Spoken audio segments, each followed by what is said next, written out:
Well, now let me move on to share with you about the relationship between higher education and economic growth from the global perspectives.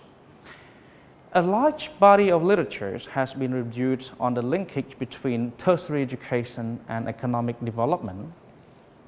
From the studies of Handelseks in 2010 and 2020, education has long been viewed as an important determinant of economic well-being.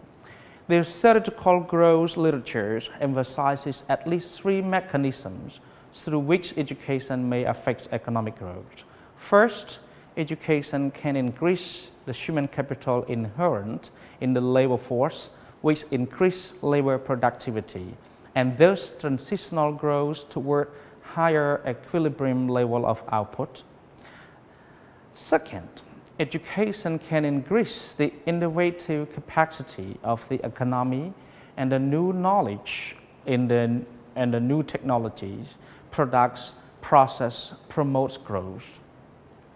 Third, education can facilitate the diffusion and transmission of knowledge needed to understand and to process new information in order to successfully implement new technologies devised by others, which aims to promote economic growth.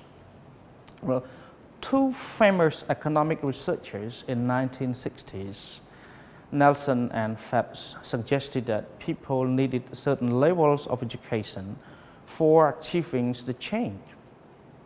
They claimed that vocational training and higher education played an important role in equipping people with skills in order to perform in their jobs productively.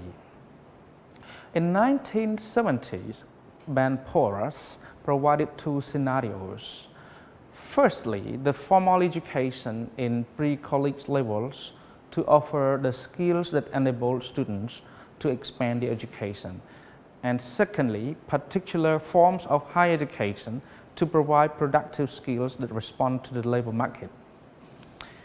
Alerted by the Soviet Union's Sputnik evolution, according to Marshall in 1987, America under Ronald Reagan administration modernized science and technologies with 72% increase in basic research funding at universities, believed to generate new knowledge that support technological innovation and economic growth.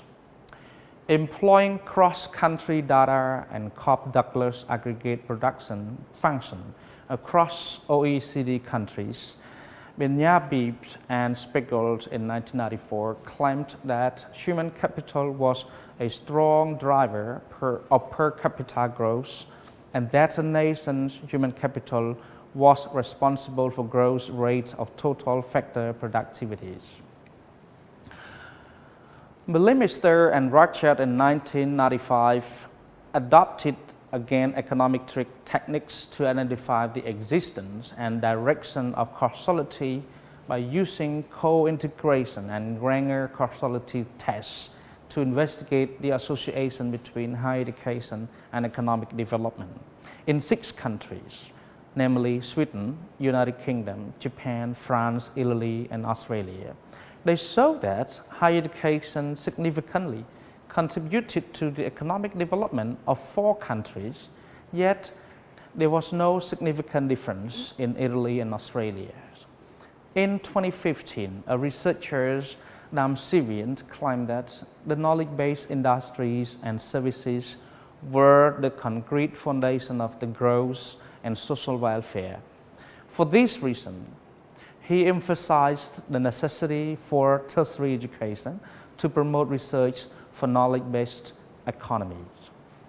In 2016, a study on higher education improving economic growth, Handelseks suggested that calls for expanded university education are frequently based on arguments that more graduates will lead to a faster growth. Nevertheless, empirical analysis does not support this general proposition. In fact, he argued that differences in cognitive skills, the knowledge capital of countries, can explain most of the differences in growth rates across the countries, But just adding more years of schooling without increasing cognitive skill historically has little systematic influence on the growth. In a recent investigation implementing econometric co-integration in South Asia, Hosseini in 2020 highlighted a positive long-run connection between higher education and economic growth. He claimed if the South Asian country failed to invest more in higher education, the frail human capital would lead to economic discrepancy between the rich and the poor nation. In summary, these studies have evidence that the association does exist between higher education and economic growth. In other words, the higher education the people in the country received, the better economy in the country is.